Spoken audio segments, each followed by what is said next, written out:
What you're watching here is Banjo-Tooie, a sequel to the venerable Banjo-Kazooie released for the N64 in the year 2000. Developed by Rare, this game pretty much plays out like the first. You're going around collecting jiggies, solving puzzles, but just everything from the ground up is just improved upon or enhanced. You have so many new moves, new characters, everything that you thought about Banjo-Kazooie was just one-upped in this game. Which is what you would expect in a sequel, but like, come on man. They even have a first-person segment. You can even play as Mumbo.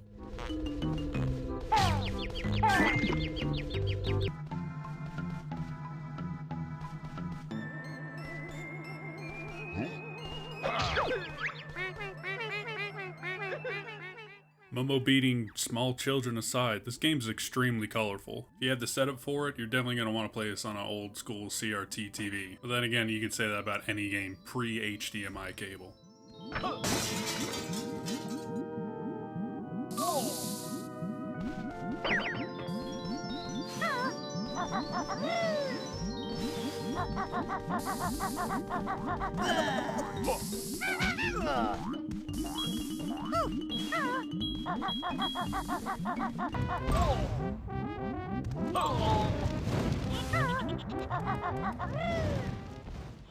One of the main features of this game is that you can now separate the two characters as you see here, which is how a majority of the new moves are used. You can only use some moves with Banjo, and you can only use some moves with Kazooie. And these two play a major part in how to get jiggies and how to solve these certain puzzles.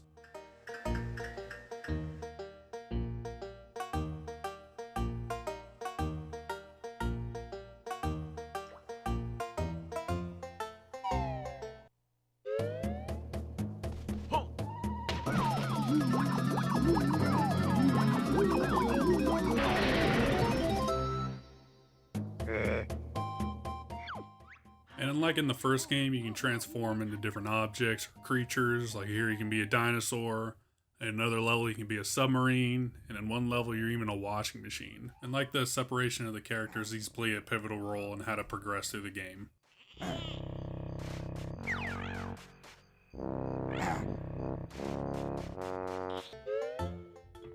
While you don't need to collect every jiggy in Banjo-Tooie to complete it, some of the jiggies are really fucking tedious, man. I'm talking you're going back and forth level throughout level, which can be a bummer, but at the same time, you're playing a collect-athon, so I guess it's kind of expected, especially if it's a sequel to Banjo-Kazooie.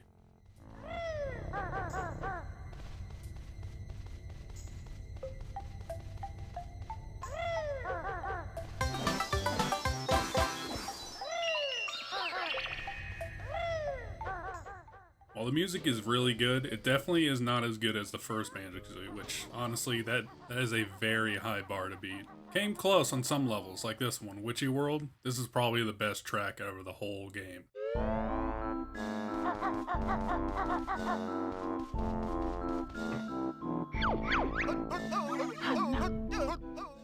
Yeah, that's one good hell of an intro.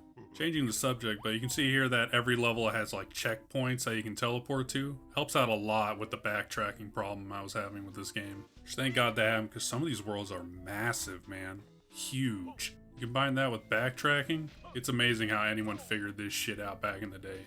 Which, yeah, I used a guide. I'm the kind of person that plays a game, goes as far as he can into it, and only when I get stuck do I search up a guide online.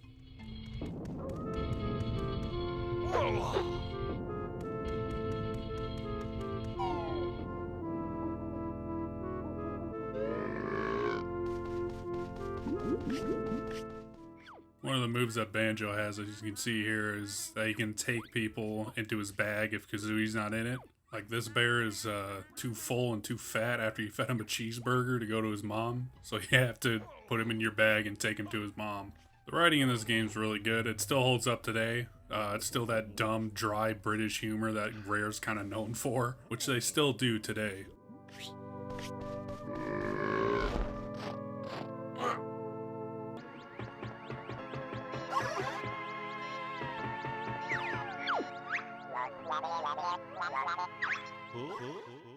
Overall, Banjo-Tooie is a worthy successor to Banjo-Kazooie. Although the game has its faults, it checks all the boxes of a collect-athon of the era. So if you consider yourself a fan of Banjo-Kazooie or any of those platformers during that time and haven't played Banjo-Tooie, I'd really recommend trying it because it's one hell of an adventure.